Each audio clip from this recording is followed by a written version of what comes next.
rolling now. My name is Sam Ito, and I will be playing the Prelude from Bach's First Lute Suite, BWV 996. Thank you.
I like worked the Prelude section to death.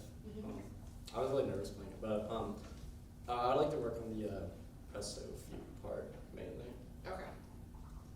But if you want, you can cover some of that. I think let's start with the fugue then. The Prelude, just to tell you my thoughts, if we don't have time to go back to it. I think you can be just a little bit more organized with the way that you're doing the passagios, so that when you're choosing to kind of move forward and back, or like push and pull with tempo, to kind of keep it moving with direction through tempo. I think if you are a little bit more, you pace it a little bit better and you organize it a little bit better, it can help it sound more gradual and organized versus just kind of getting through a section and then feeling very like rhythmically definitive here. Yeah. And then also with these sections, I feel like you should just practice them without everything in between, so you hear how each chord responds to the last one to kind of have a more linear phrase, because I think sometimes the phrase gets broken a little bit by what happens in between, and I don't feel like there's as much like continuity between these sections, right? Mm-hmm. Okay, but let's go to the presto. I think with the presto, again, in a different way, but similar to the Prelude, we can find some ways to organize your hands a little bit better so that you're a little bit more synchronized between right and left hand. and a little bit more prepared so that the jumps don't feel so far from one another. And you're a little bit anticipating the jumps or the shifts just a little bit more. So like here,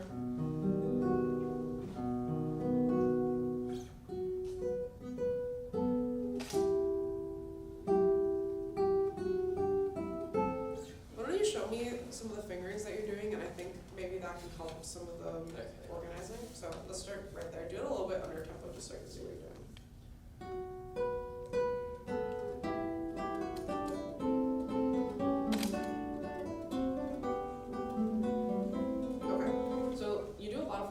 Around just from what I've been seeing right at the beginning, and I think we can find some other options that stabilize your hand a little bit more. So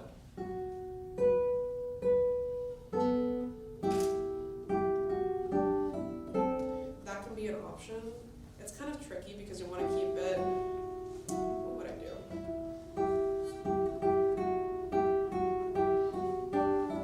I would probably do that to keep it on the same string. So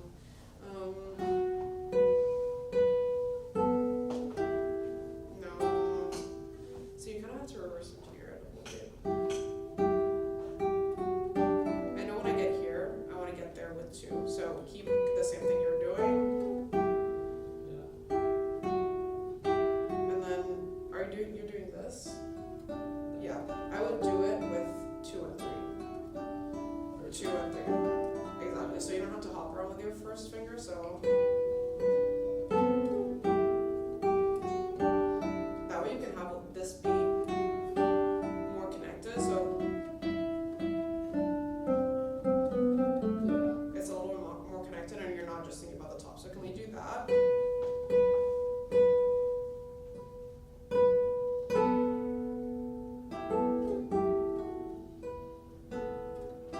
Yeah, so I would just do it with second finger.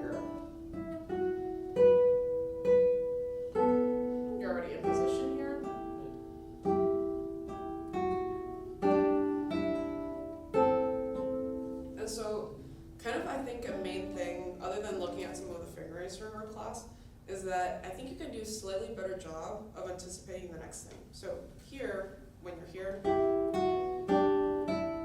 you have an opportunity with open E to shift into the next part. So you're not doing, it's transition. We'll get to that part, okay. So why don't you take the opportunity here to prepare and anticipate this next part. So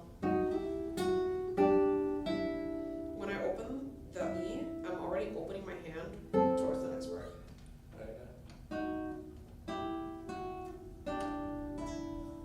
Exactly.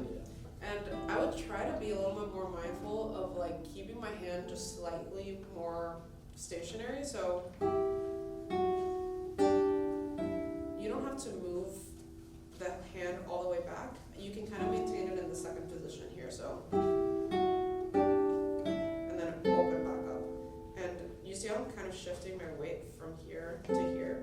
So let's try this and think of it as just maintaining the second position. Open back up and weight down and just shift down a little bit more. Exactly. So that you're kind of like moving where the next part is going. Okay, and then this part, can you show what we're doing?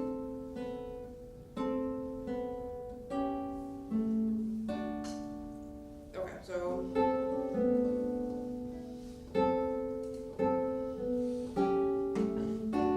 I think what I would do there is do a small bar so you don't have to move the 1-1. So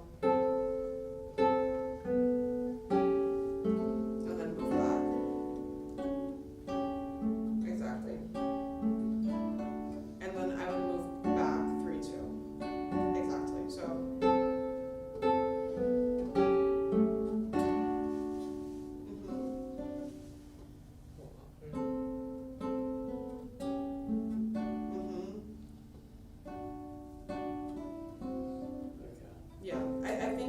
less movement and a little bit easier to do than having to move or like hop around. So I should write this stuff. Okay.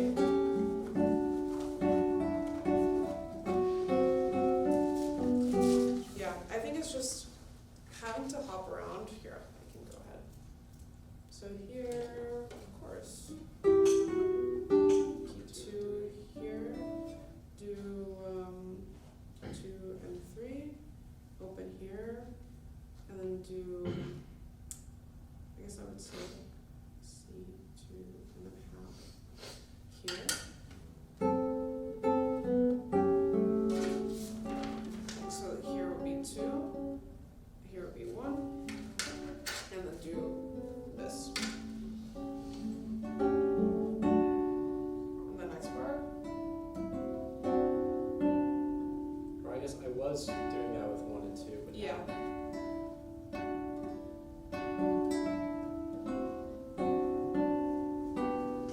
Okay, and then here, okay. So I would do this here.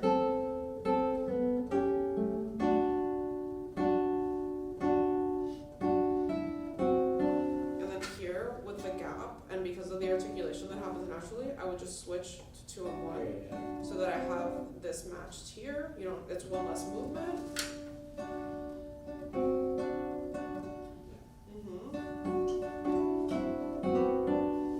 And then here, instead of 2, 3, I would do 4, 3. So you don't have to hop around between 2 and 2.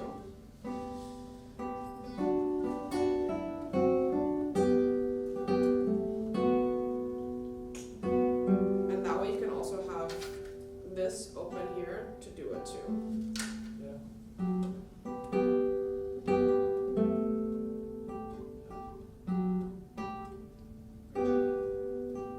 That plays. Okay. Yeah. So 4 here and 3 here.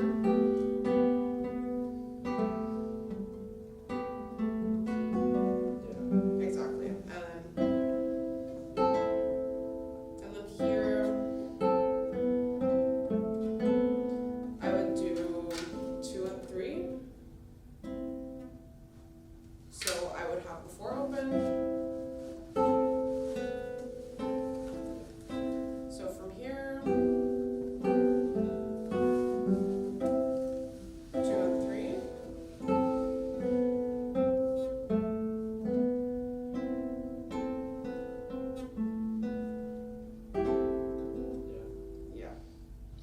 then here.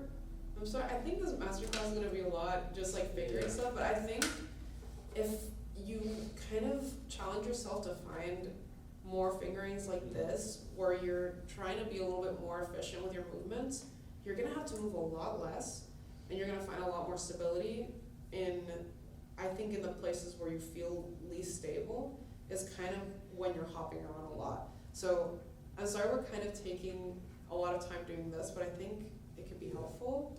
I think it's a lot, or the fingering specifically is a lot more important for like basically here through around there. Okay. I mean, for me, that's like the hardest part, just because of the left hand is so chaotic. Okay, let's look at that part then. So starting from where would you like to look at? It's right there. So, okay, you have. Okay, before we get to that, I will suggest something here. I will do 4 here, 2 here, so I can have 3 here. And then you'll have 1 open, so. Exactly, and then.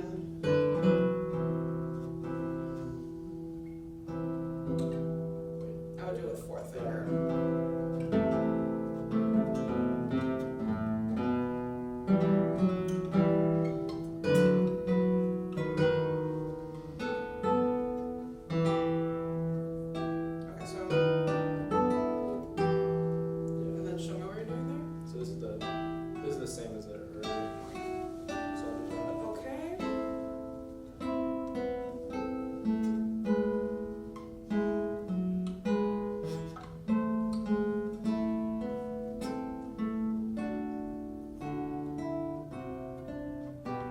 So if our fingerings look good, I think then we can just work on some things with timing. So you're doing.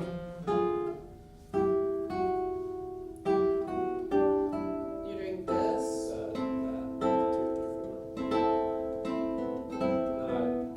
keep 2 down. 2 up on there. Okay. Good. That's a little improvement. Okay.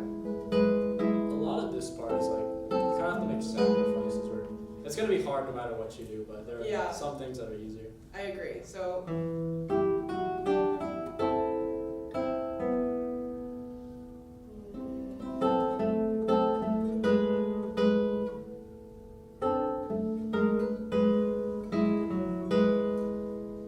What are you doing there?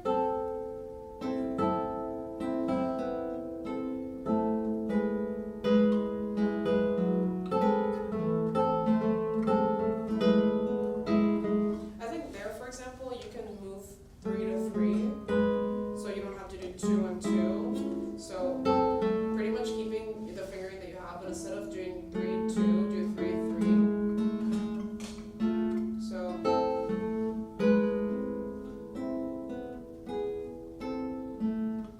exactly.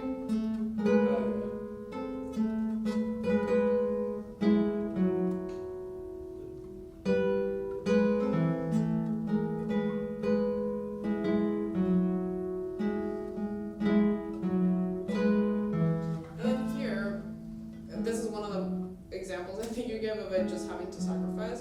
But what I would do is immediately once I'm done with this 2 here, release it so that you can have it prepared for this part. So this, release. So you're not doing, you have it prepared before. So exactly. Okay, and then let's keep looking at this.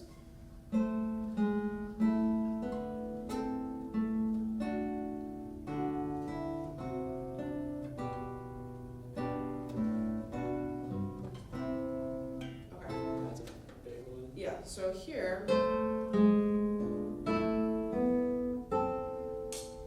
you're doing just from here.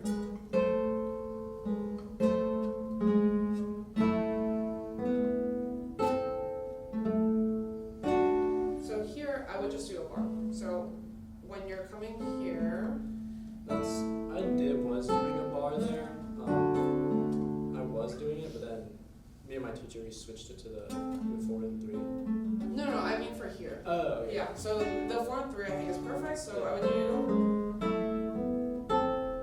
but here, like, you can make your finger flat Yeah. and be right there so you don't have to hop.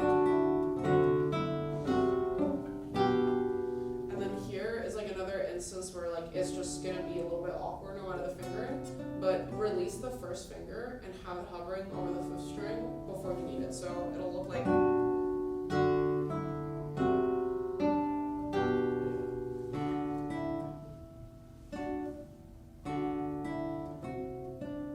Exactly. I feel like there's definitely a solution to that. Okay, let's look at that because it seems a little bit difficult. Maybe the 4 on the G. Or 4 on the D, right? Yeah, I would do that. Let me see if there's a way to get there.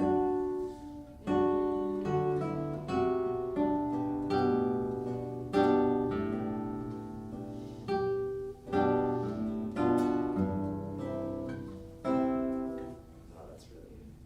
This is a very boring class to watch, so I apologize, but it's fun to do it, and beneficial, but I'm sorry it doesn't seem very exciting what we're doing. So here,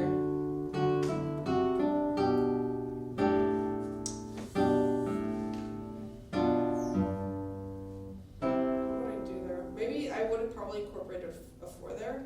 So right now you're doing.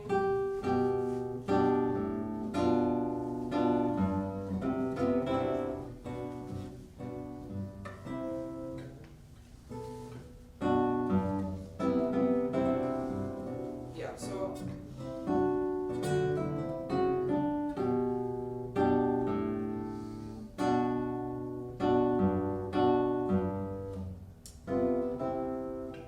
probably do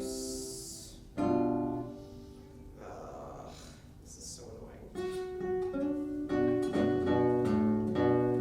Bach did not play the. Yeah, let me see. I think we can find a solution.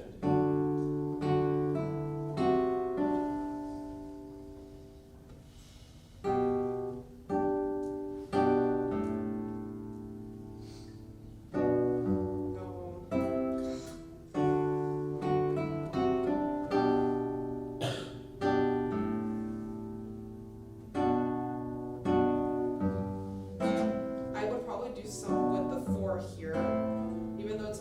awkward, so.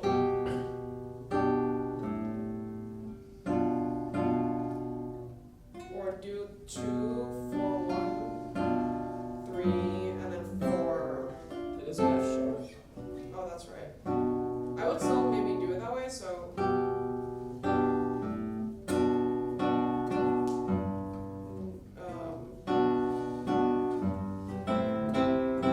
That could be an option, or reverse, so.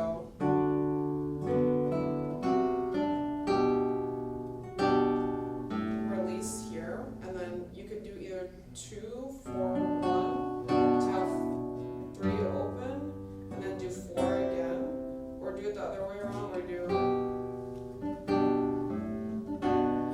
4. Do it again. So the first option you can do either this, 4, and then, or,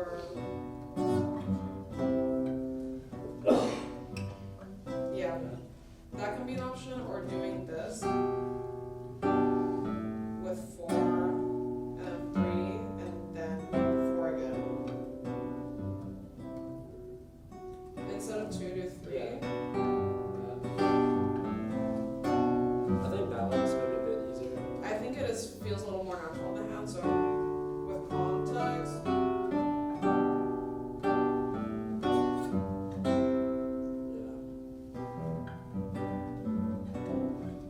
Yeah. It's just hard to reach that G. Yeah.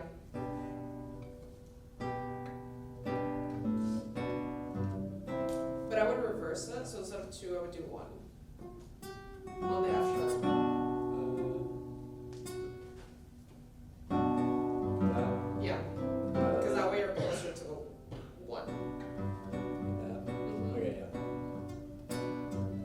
Exactly. Okay. Yeah. So I think I would recommend that.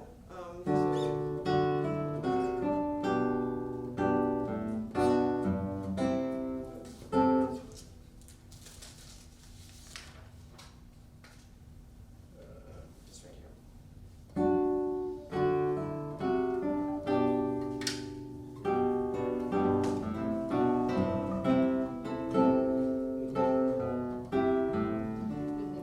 And then there, release.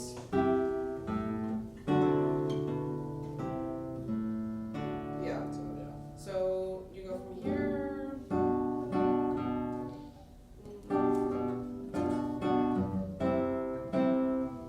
I would release immediately.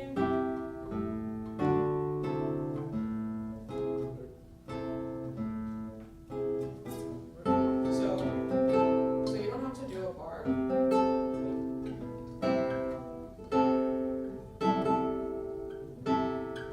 Release.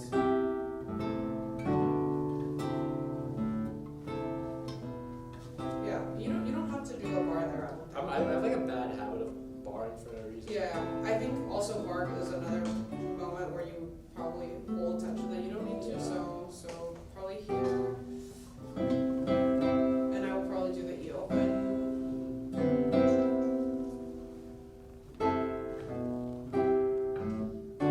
And there. So there's no reason I think that you have to do a bar. Yeah, and leave the finger down instead of doing this. So just try this. Try to wobble in and out. Exactly. It'll help with the squeaking and it won't feel so hard on the hand. So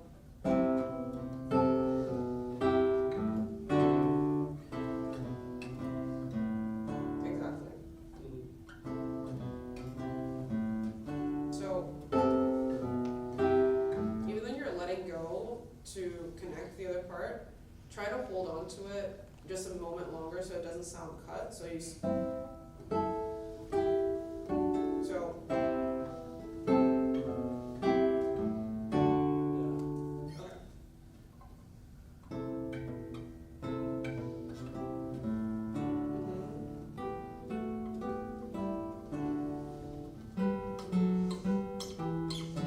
okay. Okay. conceptually, like, that is a lot easier, but in practice, I'm like, I miss so often with my two right there, or I go, like I said, it sweeps. For whatever reason, I'm bad at both, but I'm better at this usually. Okay. I think it's a little harder to connect if you're doing it that way.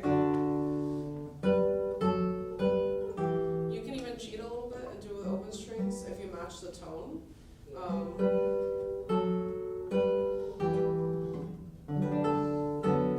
Have you tried it with open G? Yeah, I would just say be careful so it doesn't, you still want to hear this,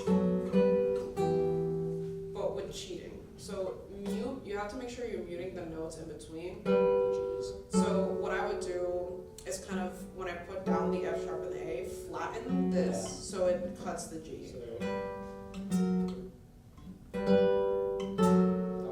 Yeah, you don't even have to, I would do 4, 2. We can just have it down. Yep, exactly. And it's not even that you have to bar necessarily, it's just kind of flatten it so that you mute this, but not this necessarily. Just have a flat finger. Yeah, I think that'll be easier. 5 minutes. Okay. So, and then show me what you're doing here.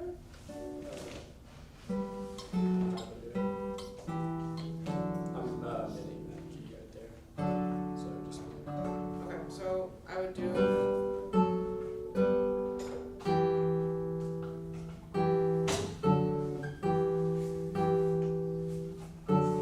Maybe do something like that, so I can keep this finger down in common. 2, 1. And yeah. And then exactly. Exactly. You know, if we could go over the prelude just for Yeah. So when are you going to start? Yeah.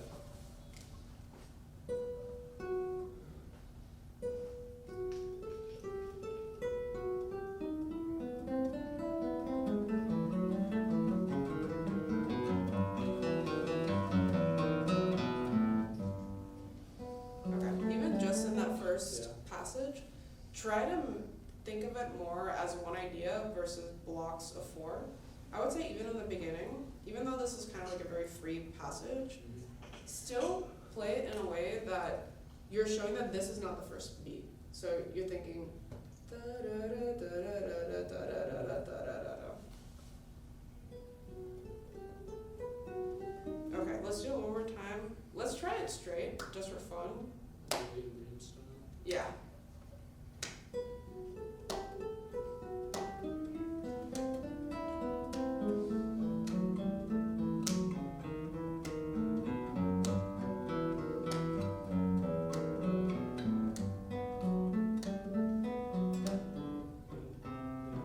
Yeah. So I would play it straight so I know exactly where the beats are and try to, it's a long phrase, so I would first maybe try to find a little bit of the micro phrasing. So when you start here in the beginning,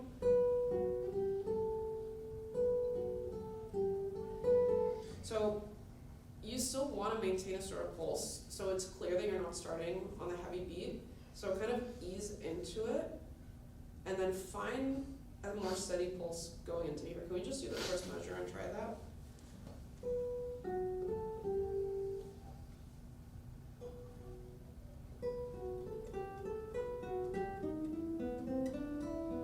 Okay, and then now can you try to find a little bit more overlap in between the notes so it sounds a little bit more legato? So it's not that you necessarily want it to be like campanella, but I want to hear a little bit more overlap between the notes so it doesn't sound just like notey.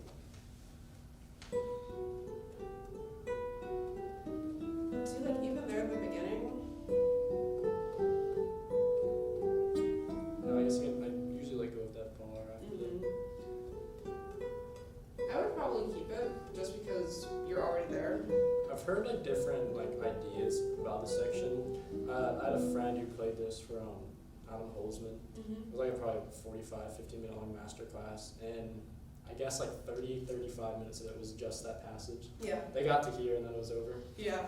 It's dense, very, yeah. you know, it's very, it's a lot, you know, and it's hard to phrase these longer phrases, but I think it's really just about pacing. And otherwise, if you don't find the pacing and the fluctuation in the pulse, while still maintaining a pulse, then it will just sound like notes. But I think in general, you can afford to be a little bit more legato.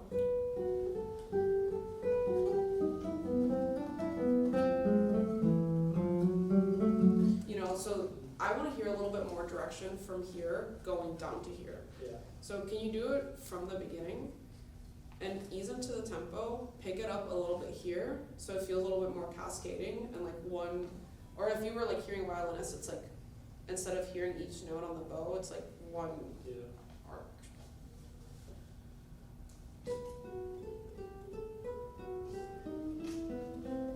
See, like there, I would already kind of move it forward a little bit.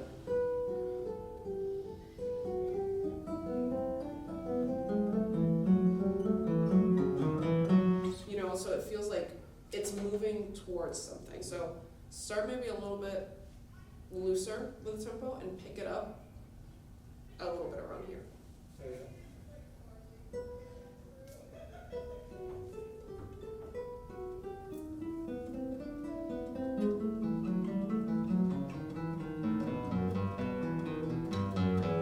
Yeah, see, much better.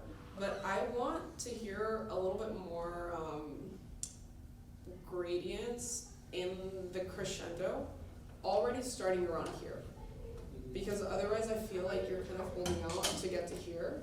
But this part is also getting some intensity. So usually when I play, I'll like forget to do dynamics till I get to the basses. Yeah. So it's like a big change. okay, so try to start thinking of that, not only moving in the tempo, but moving forward and higher with a dynamic around here. Like even here, it already kind of feels like it's the weight is moving down.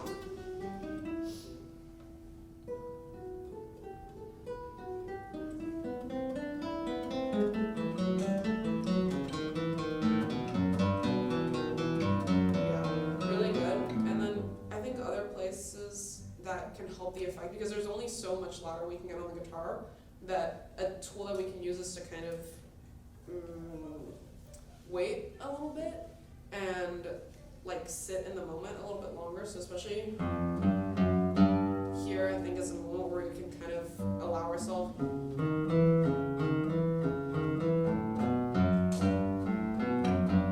until we move forward again.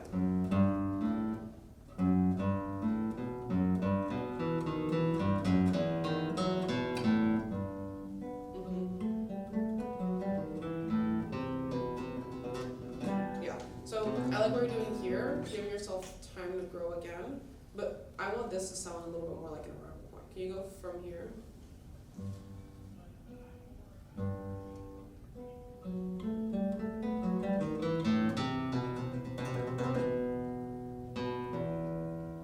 But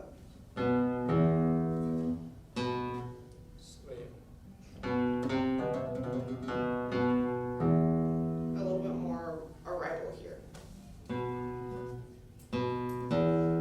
Are you playing at free stroke and then the E?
so you can have more shape and direction.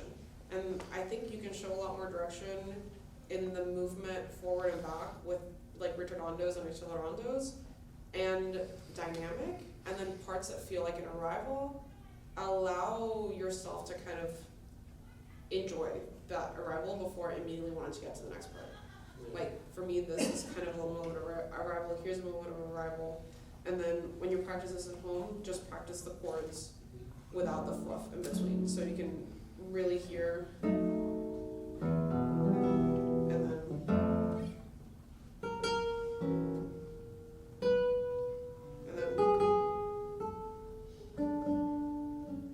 then you can kind of hear what it's resolved to. Do you have any other questions before?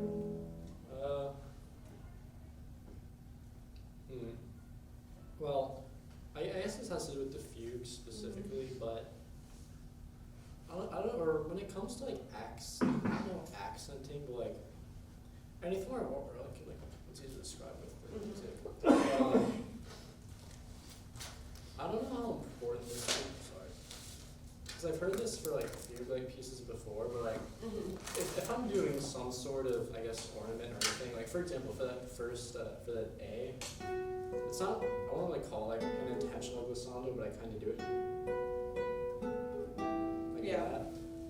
How important is that to like keep that in, like in the falling? Because right here it goes back to the.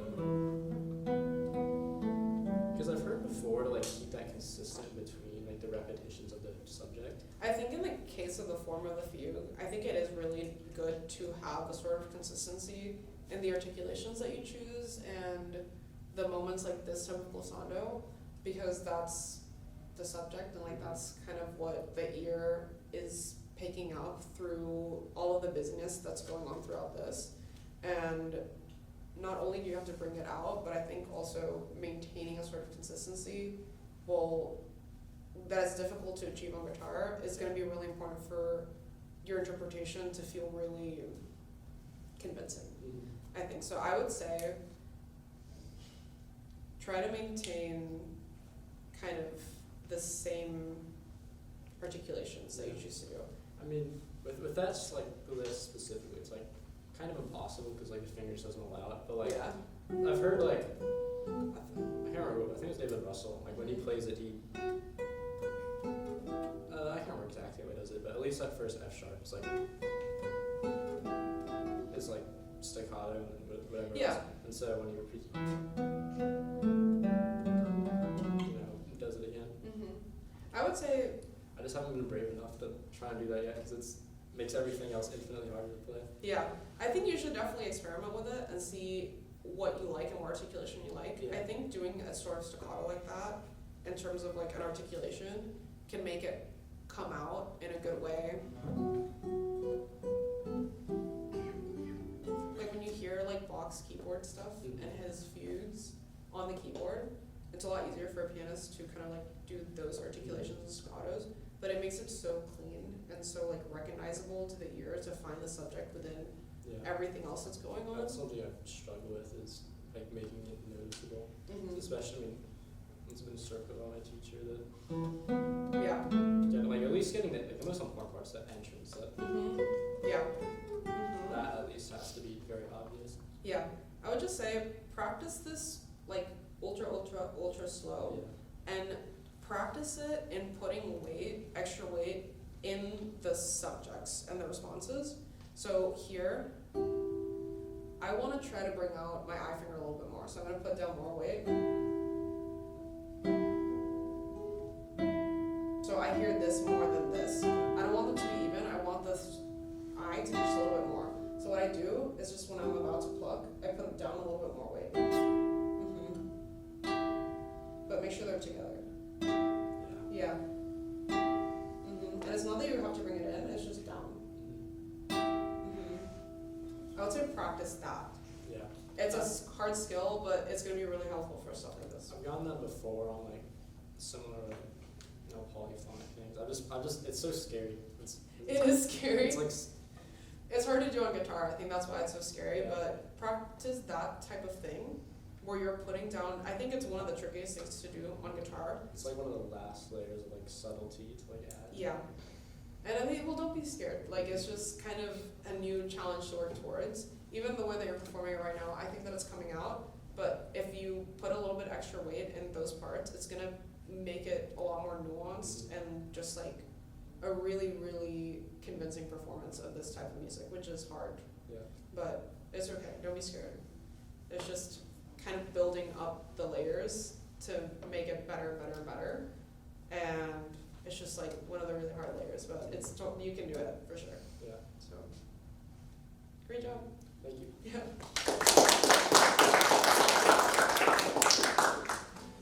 Okay, so that's all of our performers.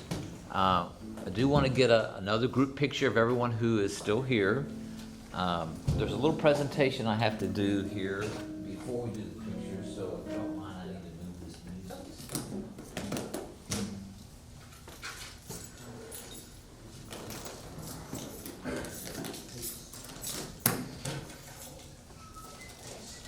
Don't anybody go anywhere.